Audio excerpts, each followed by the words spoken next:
What's up, everybody? Hammerheart Metal Reviews here once again. Today we are continuing my series where I go through my favorite albums from some milestone years, and today we're going to be focusing on 2010 albums that are celebrating their 15th anniversary this year.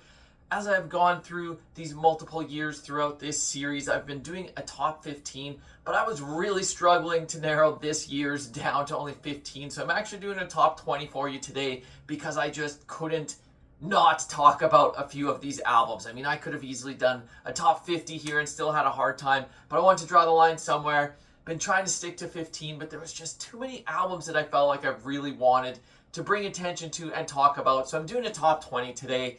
I've been doing basically one of these every month since the start of the year. This will be the last one for 2025, as I feel like I've done all the landmark years, if you will, but I will pick up this series again in 2026 to go through the landmark years for 2026, albums that celebrate their anniversary next year. But nonetheless, getting way off track, let's talk about albums that are celebrating their 15th anniversary right now on my favorite 20.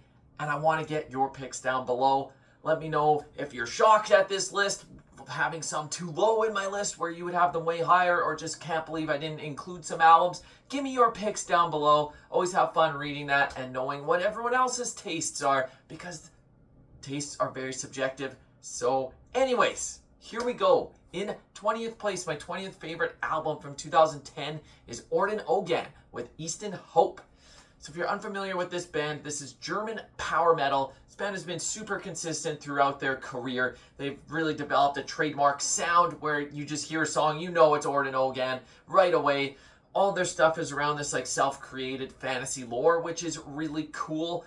Standout tracks here like the title track, Easton Hope. You'll just get that trademark sound when you listen to it. It's super catchy, fun to sing along to. I feel like even better albums would follow this one, but nonetheless, this was a very solid album. Up next in 19th, Aorlhac with La Cite de Vent. Probably mispronouncing that because I do not speak French. This is some medieval black metal from France. This is their debut full length, although they had released a very excellent EP prior to this, so strongly suggest you go check that one out as well if you haven't heard this band before. This would be for fans of bands like Vehemence or Sunopfer or Darkenhold. It's got that very typical French sound to it with that medieval aesthetic, just really great melodic black metal riffing that's furiously paced, and it's just, yeah, they're one of the best in the genre for sure. If you haven't heard Aorlhac, I can't even say anything right now. If you haven't heard Aorlhac, go check them out. Up next, gonna go with some Canadian content with one of my favorite Canadian bands, Throssenblatt, and their debut, Canada 2010. So this band is from New Brunswick, and they wear their maritime heritage on their sleeve. At this point, it was a two-man band. Joel Violette, the man behind the band, did pretty much everything, but he brought in his good friend David Gold from Woods of Ypres to play the drums on this album. R.I.P. David Gold, one of my favorite Canadian musicians, but that's a sidetrack. Here, let's talk about this album. Like I said, this is their debut. This is melodic black metal, but with a lot of folk influence as well. I will say their discography, it really builds upon this debut. It gets even better on like the next album, and then their third album is like top tier stuff. Absolutely amazing if you haven't heard the band before, but this is a great place to start if you're unfamiliar. Got great songs like Slake the Earth, Black Sky, just bringing in some of that maritime folkiness into their black metal, and just, yeah, a great Canadian album. Throssenblatt. Up next in 17th, Borknagar with their album Universal. So a band that should need no introduction, Norwegian progressive black metal legends with a hint of Viking metal in there, however you want to classify them.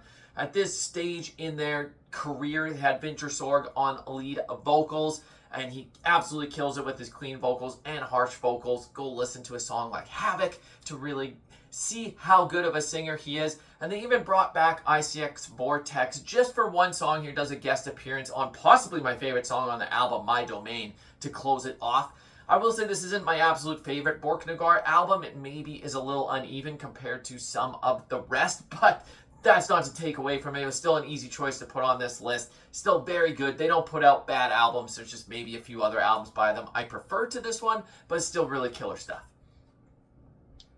Up next in 16th, Atlantean Kodex with their debut album, The Golden Bough.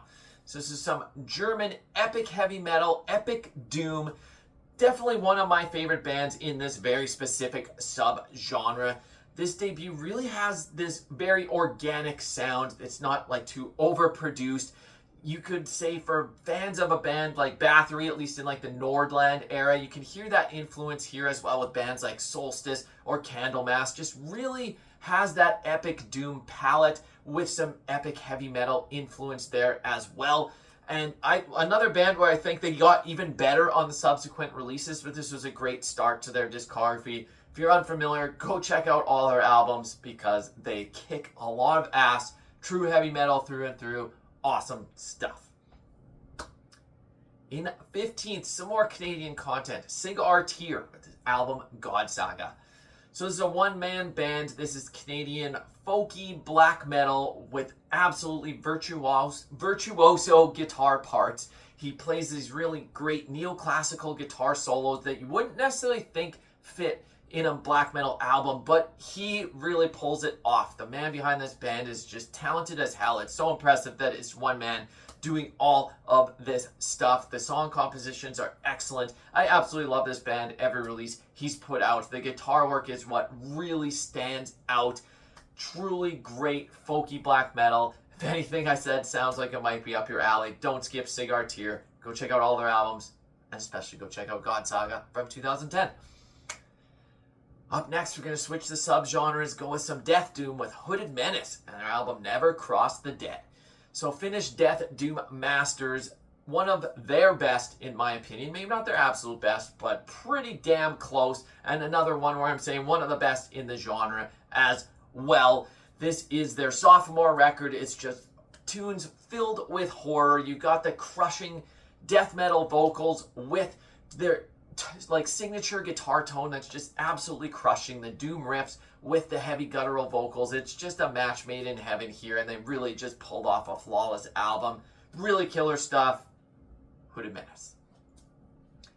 Up next, Deathspell Omega with Paracletus. So you might be saying, wow, I can't believe he only has this in 13th. I thought it would be way higher. Well, this would have been a lot higher for a good number of years, but over the years, maybe, I wouldn't say I've soured on it. I just don't go back to it as much as maybe I used to. I have to be in the right mood to listen to this album, but that's not to take anything away from it. If you're unfamiliar, this is French black metal, avant-garde black metal, if you will. Very chaotic, yet organized, if that makes any sense. Like, you're going to listen to this. If you've never heard it before, the first time you listen to it, you probably won't even know what's going on. But if you spend your time with it, you're going to uncover the songwriting and the complexity here. You can hear the jazz influence, like that can't be denied, yet while it's got maybe a bass in some weird jazzy type of rhythms, it's yet so violent and oppressive at the same time. It's really unique. Definitely inspired a ton of future bands that would kind of try to emulate their sound, maybe some more successfully than others, but yeah, an achievement in black metal for sure. If you have this way higher on your list, I totally understand. Just, yeah, like I said, I have to really be in the right mood to listen to this because it's so chaotic, but when I do spend time with it, top-notch stuff. Sticking with black metal in 12th place, I'm going with Inquisition and Ominous Doctrines of the Perpetual Mystical Macrocosm. So this is some Colombian black metal, a two-man band with no bass, just a drummer, and then a guitarist that also does vocals. To me, this is their best album, like by a landslide, not even close, in my opinion. It's got Dagon's signature frog-like vocals that just are so croaky, it might take you some getting used to, but I absolutely love the unique riff stylings that he has on this album. You've got great tracks like the title track where he just sings, "For the mystical ones I sing." It just brings a smile to my face every goddamn time. Other great songs like Astral Path to Supreme Majesties. Just Inquisition style summed up in a nutshell. If you're only going to listen to one Inquisition album to kind of get into the band, make it this one because it is their best, at least in my opinion. Up next in 11th, Alcest with Ecailles de Lune. So this is some French blackened shoegaze. I will say about this band, I'm not a huge fan of their like more modern, later day stuff. It doesn't really scratch the itch for me, if you will. But this album is a great album and one of the best in this very specific style for sure. It's got a very soothing and ethereal sound that just washes over you. You can fall asleep to this. It's so soothing. But it still has enough black metal remaining in their sound, at least at this point, that it's not like too soft of an album, if you will. Some of the later stuff just is a little too soothing and there's not really any aggression, but there's still those moments here that give it a nice balance, and it's just a really well done album. Like I said, easily one of the best in this very specific subgenre. All right, that was the first 10. I got 10 more. I'm just going to take a sip of water, then we're going to get into my top 10. All right, my 10 favorite albums from 2010. Kicking it off in 10th place, The Flight of Sleipnir with Lore. So this is a sophomore album by this two-piece band. It's a hard band to describe their sound. There's elements of stoner doom, there's elements of black metal, there's elements of folk metal, kind of all mashed together to really make their own unique sound. At this point in their career was really more like fuzz-driven, way more doom sounding than maybe their later albums, but it's still got those black metal vocals with that doom bass, and it's just such a great, unique sound. Like, they just really pull off this hybrid style that not too many people or bands could really pull off. Go listen to the closing track, Let Us Drink Till We Die. Absolutely amazing. Easily my favorite moment on this album. It's not to take away from the rest of the album. Obviously, I'm putting it in my top 10, but easily that's the shining moment here. Goddamn love that song, and that's why it's in my top 10. Sticking with black metal, up next in 9th, one of my favorite bands, Horn, with their album Distanz. So this is another one-man band from Germany this time. This is his 4th album, and he's really kind of brought in a darker tone and grimmer atmosphere this time around after the first 3 albums were very like nature-based, starting to drift towards maybe some more like war-themed lyrics. But this album, I feel like it's super underrated in his discography overall. It's just got such thrashy black metal riffing, but the like recording style really still keeps it raw. And just the riffs here are absolutely insanely good. Got tracks like Überall und über allem, the grandest of all blades. Like, this is just harsh, aggressive black metal with such speedy riffs, but yet still he knows how to write so that it encapsulates this atmosphere and just brings you to another place. It's just he's such a great musician and songwriter. I love every album he's ever done, and this one is no exception. All right, let's switch it up completely to some power metal now. In 8th, Rhapsody of Fire with the Frozen Tears of Angels. So another band that should need no introduction here. Italian symphonic power metal legends. Easily one of the best power metal bands ever to exist. At this point, they still have their classic lineup intact with Luca Turilli on guitar and Fabio Leone on vocals. They had to change their name to Rhapsody of Fire because of some legal issues, but for their later day career, this is easily my favorite. Like, from say 2010 onwards, this is the one that I would go back to. Maybe it doesn't quite match up to their early albums, their best albums, but it's not far behind. This is a killer power metal album. Got tracks like Reign of Terror, Sea of Fate, On the Way to Einor. I dare you to listen to this album and not be singing along. Like, it is just so infectious. So goddamn good. One of my favorite power metal bands for a reason, and one of my favorite albums from 2010 for a reason. Up next in 7th, Winter Filleth with the Mercian Sphere. So some UK black metal. This is a sophomore album by these guys, and this is my favorite Winter Filleth album. Although that being said, they never miss. Every single album they put out is absolutely killer. But there's just a little bit of a different feel to this one. It's a little more epic. It's a very long album, so that might not be for everyone. It's like a solid 70 minutes here.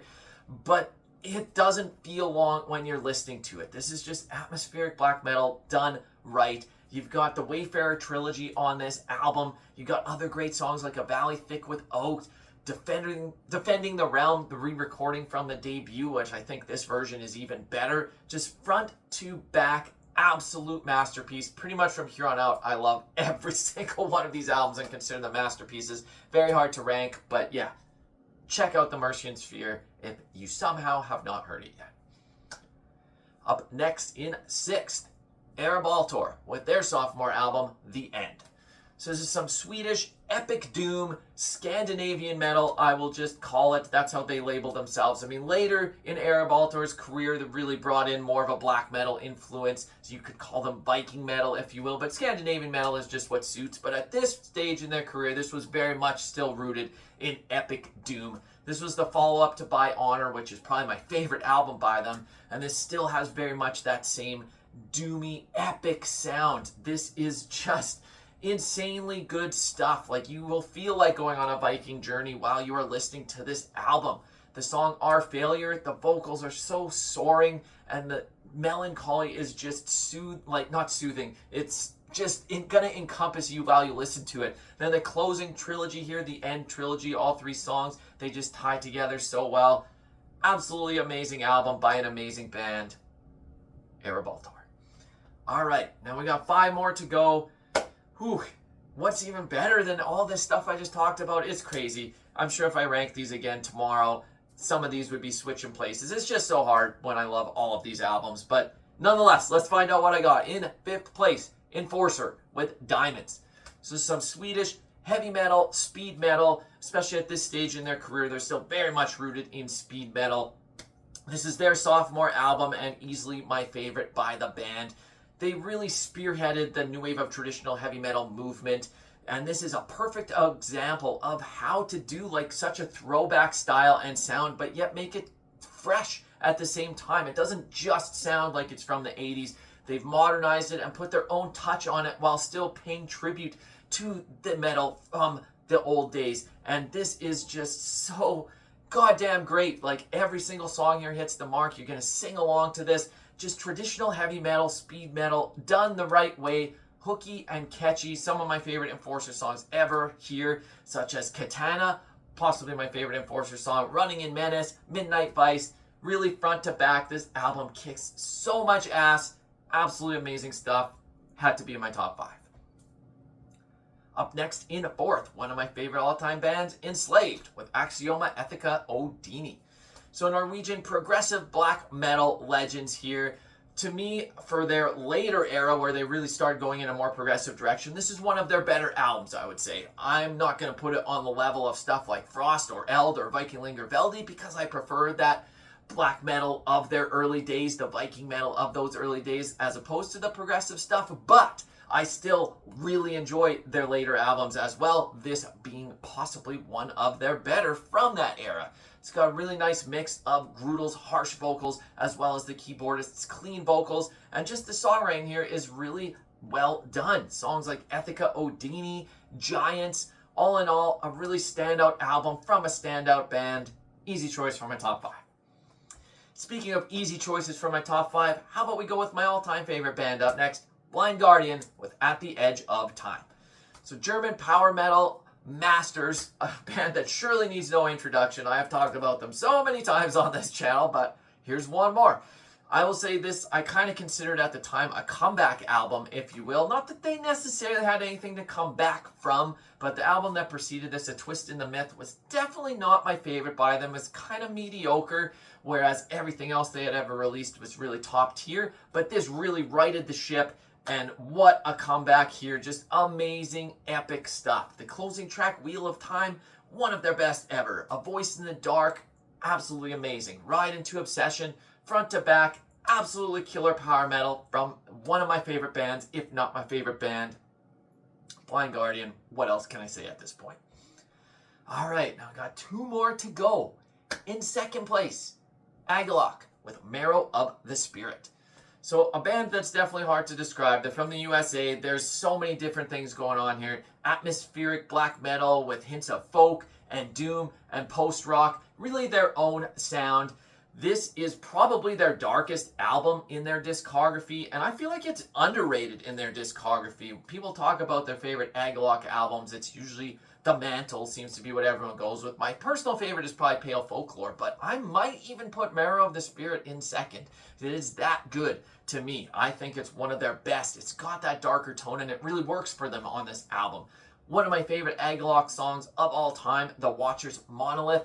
Just such killer riffing in here. There's a really nice melodic part that just is forever ingrained in my mind. Absolutely love it. Black Lake Ningstong, however you say that. Another killer track that's like 18 minutes, but really another one that front to back, masterpiece. Agalloch never released a bad album. All their albums are killer, and this is one of their best. But that just leaves one. What could it be that's better than everything else I just talked about? One of my favorite albums of all time by a band that hasn't released anything other than this release, and that is Gallowbraid with Ashen, Eidolon. So it's melodic black metal with a nice dose of folk. This is a one-man band by Jake Rogers, the man that's in the lead singer of Visigoth, as well as one of the two guys in Caladan Brood. So enough said right there. Clearly an impressive resume right there. And this is possibly his shining moment, although that would be tough to say over Caladan Brood. I don't know. Nonetheless, that's not what this video is about. I don't need to decide between those two albums. But nonetheless, this is just an absolutely astounding piece of music. The original release only had 4 tracks, with 2 of them being like acoustic interludes, so really 2 long tracks. But if you get the re-release with the bonus track, even better, because that is one of the best songs ever by anyone, in my opinion. Stone of Remembrance, easily one of my favorite tracks. The title track here is amazing as well. This is just a masterpiece of an album. I mean, I can't talk about it enough. If you like anything that I just said, please check out Gallowbraid. I actually just heard that he's going to be doing a live performance at Fortress Festival next year, and I am very tempted to take a journey over to the UK to catch that. I don't know if I'm going to be able to, but anyone that lucks out and can see that, I'm very jealous, but maybe I'll be there. I don't know. I haven't decided yet. I'm sure it'll sell out before I can pull the trigger, so who knows, but that would be goddamn amazing. But anyways, I'm rambling about way too much stuff. Let's just end this video. Give me your picks down below. Hopefully you could get some new recommendations from this, and let me know what you thought. And until next time, Hammerheart Metal Reviews, out.